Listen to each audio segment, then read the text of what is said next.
Hello साथियों, मैं विकेश कुमार एक बार फिर से आप सभी को स्वागत करता हूं। साथियों, आज आपके लिए लेकर आए हैं करंट अफेयर्स के ऐसे ऐसे सवाल जो वर्ष 2021 ईस्वी में किसी न किसी एग्ज़ाम्स में यानी कि किसी न किसी परीक्षाओं में पूछे गए सवाल हैं। तो 2021 में पूछे गए करंट अफेयर्स के सवाल इस प्रकार से है और कौन सा सवाल किस एग्ज़ाम्स में पूछे गए हैं वो भी है साथियों। तो चलते हैं पहले प्रश्नों की ओर। तो साथियों, मैं बता दूं कि स्टैच्यू ऑफ पीस जो है किस राज्य को समर्पित है। ये यूपी पीसीएस प्रीलिम्स 2021 में पूछा गया था और ये साथियों जो है राजस्थान में स्थित है स्टैच्यू ऑफ पीस। चलिए साथियों, इसी प्रकार से अगले प्रश्न को देखते हैं। अगला प्रश्न है कि बिजनेस ब्लास्टर्स प्रोग्राम किस राज्य या केंद्र शासित प्रदेश के द्वारा लॉन्च किया गया। ये साथियों यूपीएसएससी लोअर एग्जाम्स 2021 में पूछा गया था कि बिजनेस ब्लास्टर्स प्रोग्राम। तो बिजनेस ब्लास्टर्स प्रोग्राम जो है साथियों दिल्ली सरकार के द्वारा चालू किया गया था, विकल्प सी। चलिए अगले प्रश्नों को देखते हैं। तो अगला प्रश्न है साथियों कि टोक्यो ओलंपिक जो है 2020 का जो है आदर्श वाक्य क्या था। तो साथियों मैं बता दूं कि टोक्यो ओलंपिक 2021 का आदर्श वाक्य था यूनाइटेड बाय इमोशन, जो कि विकल्प नंबर डी में है। और साथियों विशेष तौर पर बता दूं कि ये यूपीएससी आईएएस एग्ज़ाम्स प्रीलिम्स 2021 में पूछा गया था।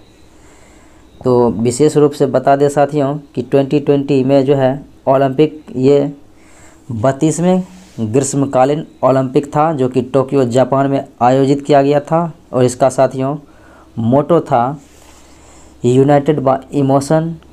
और साथियों इसके अगर आप देखें मस्कट की बात करें तो इसमें था मिराई तोबा। तो चलते साथियों अगले प्रश्नों की ओर।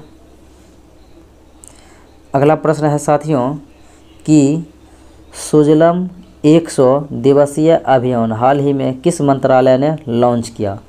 तो सुजलम 100 दिवसीय अभियान जो है साथियों ये लॉन्च किया गया है भारत के जल शक्ति मंत्रालय के द्वारा। और बता दें कि भारत में जल शक्ति मंत्रालय जो है कौन है, गजेंद्र सिंह शेखावत। और साथियों ये यूपीएसएससी लोअर एग्जाम्स 2021 में पूछा गया था। तो साथियों बता दें अगले प्रश्नों की ओर चलते हैं। तो अगले प्रश्न है साथियों कि 10 साल का प्रतिष्ठित दुबई गोल्डन वीज़ा प्राप्त करने वाला विश्व में प्रथम गोल्फर कौन है, यानी कि प्रथम गोल्फ खिलाड़ी कौन है जिन्होंने 10 साल का जो है प्रतिष्ठित दुबई गोल्डन वीज़ा प्राप्त किया। तो ये साथियों वो पहला गोल्फर खिलाड़ी हैं, गोल्फ खेलने वाले वो हैं जीव मिल्खा सिंह। तो साथियों बता दें कि ये यूपीएसएससी लोअर एग्जाम्स 2020 में पूछा गया था। चलिए अगले प्रश्नों के साथियों मैं बता दूं कि ये गोल्डन वीज़ा जो है यूएई गवर्नमेंट के द्वारा दिया जाता है और ये 10 साल के लिए दिया जाता है। तो चलिए साथियों अगले प्रश्नों को देखते हैं। अगला प्रश्न है कि टोक्यो ओलंपिक 2020 में जो है नीरज चोपड़ा ने खेल में स्वर्ण पदक जीता था। तो नीरज चोपड़ा किस खेल से संबंधित है। तो साथियों नीरज चोपड़ा जो है प्रसिद्ध भाला फेंक खिलाड़ी हैं, जेवलिन थ्रोयर हैं। और साथियों आपको बता दें कि 2021 में टोक्यो ओलंपिक में 87.58 मीटर का जो है विश्व रिकॉर्ड भाला फेंका था। और साथियों विशेष तौर पर बता दें कि इसने गोल्डन मेडल जीता था जेवलिन थ्रो में। और साथियों बता दें कि पुरुष के लिए जो है जेवलिन थ्रो में लेंथ जो है लंबाई 102.4 इंच का रहता है। और साथियों वही महिलाएं के लिए जो है देखा जाए तो ये था 86.6 इंच का। और साथियों जेवलिन थ्रो वेट देखें यानी कि वजन देखें तो पुरुष के लिए 800 ग्राम और महिला के लिए 600 ग्राम रखा गया था। तो चलिए अगले प्रश्नों को देखते हैं। अगला प्रश्न है कि कोविशील्ड और कोवैक्सीन को संग्रहित करने के लिए आवश्यक ताप, यानी कि कोरोना के लिए जो है प्रसिद्ध वैक्सीन है कोविशील्ड और कोवैक्सीन, ये भारत के द्वारा निर्मित है। तो साथियों इनका पूछा जा रहा है, ये राजस्थान SI में पूछा गया था सवाल। और ये पूछा जा रहा है किस ताप पर इसे रखा जाता है, संग्रह किया जाता है। तो 2 डिग्री से 8 डिग्री ताप पर जो है इसे रखा जाता है। चलिए अगले प्रश्नों को देखते हैं। अगला प्रश्न है कि टोक्यो ओलंपिक जो है 2020 में भारतीय हॉकी टीम ने किस टीम को हराकर कांस्य पदक जीता। तो साथियों यह भी सवाल जो है राजस्थान SI में पूछा गया था। तो भारत ने टोक्यो ओलंपिक 2020 में जर्मनी के हॉकी खिलाड़ी को हराकर जो है कांस्य पदक अपने नाम किया था।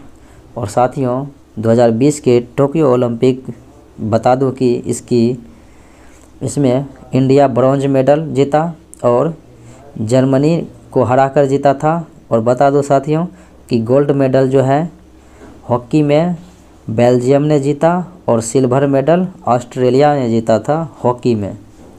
चलिए अगले प्रश्नों को देखते हैं। अगला प्रश्न है कि ऑक्सीजन उपयोग क्षमता 3 गुना बढ़ाने हेतु एमलेक्स नामक उपकरण डिवाइस किसने विकसित किया, यानी कि किस IIT जो है संस्थान ने ऑक्सीजन उपयोग क्षमता को जो है 3 गुना बढ़ाने के लिए एमलेक्स नामक जो है डिवाइस विकसित किया। तो साथियों ये था IIT रोपर, विकल्प नंबर D। चलिए अगले प्रश्नों को देखते हैं। अगला प्रश्न है साथियों कि भारतीय ओलंपिक टीम के थीम सॉन्ग जो है, यानी कि ओलंपिक के थीम सॉन्ग है, जो थीम सॉन्ग जो गाना है उसको किस गायक ने संगीतबद्ध किया। तो साथियों वो प्रसिद्ध गाना है टू थान ले। तो टू थान ले जो है ये प्रसिद्ध गाना है हॉकी का। और साथियों बता दो कि ये संगीतबद्ध करने वाले जो व्यक्ति हैं उनका नाम है Mohit Chauhan, option number C। और साथियों ये जो है इस गीत को मोहित चौहान की पत्नी जो है प्रार्थना गहलाटे ने लिखा था, प्रार्थना गहलाटे। तो साथियों लिखने वाले उसकी पत्नी और गाने वाले जो है संगीतबद्ध करने वाले मोहित चौहान थे और संगीत का नाम है टू ठान ले। चलिए अगले प्रश्न को देखते हैं। अगला प्रश्न है कि भारतीय संस्थान ने नई योजना फास्टर को प्रारंभ किया। तो साथियों फास्टर को जो है किस संगठन ने प्रारंभ किया। तो ये किया था साथियों सुप्रीम कोर्ट, भारत के सुप्रीम कोर्ट के द्वारा यह चालू किया गया। और साथियों सुप्रीम कोर्ट के चीफ जस्टिस यानी कि मुख्य न्यायाधीश NV रमन्ना जो कि 48 यानी कि 48वें क्रम के हैं। चलिए अगले प्रश्नों को देखते हैं। अगला प्रश्न है कि किसे विश्व व्यापार संगठन का जो है महानिदेशक चुना गया। तो महानिदेशक चुना गया है विश्व व्यापार संगठन का साथियों, यह Haryana civil plus UP PCS 2021 में पूछा गया था। तो विश्व व्यापार संगठन के नए महानिदेशक बने हैं, वो प्रथम महिला जो है महानिदेशक हैं जो नकोजी ओंकोजी इबेला हैं। और साथियों ये नाइजीरिया की है। तो वर्ल्ड ट्रेड ऑर्गेनाइजेशन के पहली महिला DG जो है यानी कि पहली महिला महानिदेशक बन गई है नकोजी ओंकोजी एवाला, ये नाइजीरिया की है। साथियों बता दें कि विश्व व्यापार संगठन का मुख्यालय जेनेवा स्विट्जरलैंड में है। चलिए अगले प्रश्नों को देखते हैं। अगला प्रश्न है कि फरवरी 2021 में जो है प्रसिद्ध मंगल ग्रह पर नासा का एक रोवर गया था, उसका नाम क्या था? तो साथियों फरवरी 2021 में मंगल ग्रह पर जो है नासा का रोवर जो गया था उनका नाम था परसीवेरेंस। परसीवेरेंस नामक जो है गया था नासा के लिए, यानी नासा के द्वारा से गया था साथियों मंगल ग्रह पर यह रोवर। और मैं बता दूं साथियों कि विभिन्न जो है एक्टिव रोवर जो है यानी कि मंगल ग्रह पर भेजा गया था विभिन्न रोवर, इसका नाम इस प्रकार से है। तो क्यूरियोसिटी रोवर साथियों ये नासा द्वारा जो है नवंबर 2021 में भेजा गया था। और बता दो कि परसीवेरेंस रोवर जो है फरवरी 2021 में भेजा गया था और इनका जो है हेलीकॉप्टर था ले जाने वाले वो थे इंजेन्यूटी। और साथियों मई 2021 में चीन के द्वारा जो है मंगल मिशन लॉन्च किया गया था, तो वो था जुरोंग रोवर। चीन के द्वारा जो गया था मंगल ग्रह पर जुरोंग रोवर। चलिए अगले प्रश्नों को देखते हैं। अगला प्रश्न है कि हाल ही में किसने गर्म हवा अभ्यास जो है आयोजित किया?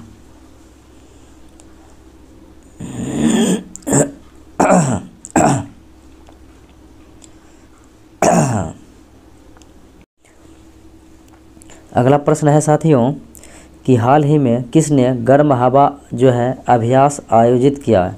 तो गर्म हवा अभ्यास आयोजित किया गया था साथियों, मैं बता दूं कि BSF के द्वारा, गर्म हवा अभ्यास BSF के द्वारा। और साथियों बता दूं कि BSF का जो है डायरेक्टर जनरल तो वो हैं साथियों महानिदेशक पंकज कुमार सिंह। अगले प्रश्नों को देखें साथियों। तो स्टैच्यू ऑफ पीस जो है किस राज्य में स्थापित किया गया है? तो साथियों ये UPPCS एग्ज़ाम्स 2021 में पूछा गया था। तो ये साथियों भारत के वो राज्य हैं राजस्थान जहाँ पर जो है स्टैच्यू ऑफ पीस स्थापित किया गया। तो साथियों बता दें कि स्टैच्यू ऑफ पीस जो है ये नरेंद्र मोदी द्वारा जो है इसे उद्घाटन किया गया था। उसके बाद साथियों बता दें कि ये पाली राजस्थान में स्थित है। चलिए साथियों अगले प्रश्न को देखते हैं। तो अगला प्रश्न है साथियों कि द क्लॉक इज टिकिंग निम्न में से किस दिवस की थीम है? तो साथियों ये UPPCS 2021 में पूछा गया था कि द क्लॉक इज टिकिंग किस दिवस से संबंधित है, किस दिवस की थीम है? तो साथियों ये जो है विश्व टीबी दिवस की जो थीम थी, अंतर्राष्ट्रीय टीबी दिवस 2021 की थीम था कि द क्लॉक इज टिकिंग। तो साथियों टीबी हारेगा देश जीतेगा, ये जो है टीबी को जो है हराने के लिए 2025 तक का लक्ष्य रखा गया है और मलेरिया को भगाने के लिए पूर्ण रूपेण मलेरिया मुक्त होने के लिए 2030 तक का लक्ष्य रखा गया। तो साथियों बता दें कि आगे कि ये जो है मलेरिया दिवस जो है 2021 का थीम था कि जीरो मलेरिया टारगेट। उसके बाद साथियों इंटरनेशनल वुमेन्स डे का थीम जो था अंतर्राष्ट्रीय महिला दिवस ये था वुमेन इन लीडरशिप। उसके बाद बता दें कि इंटरनेशनल योगा डे का थीम जो है 2021 में था योगा फॉर वेलनेस। चलिए साथियों तो साथियों आज इतना ही, पुनः अगले वीडियो में मिलते हैं, तब तक के लिए धन्यवाद।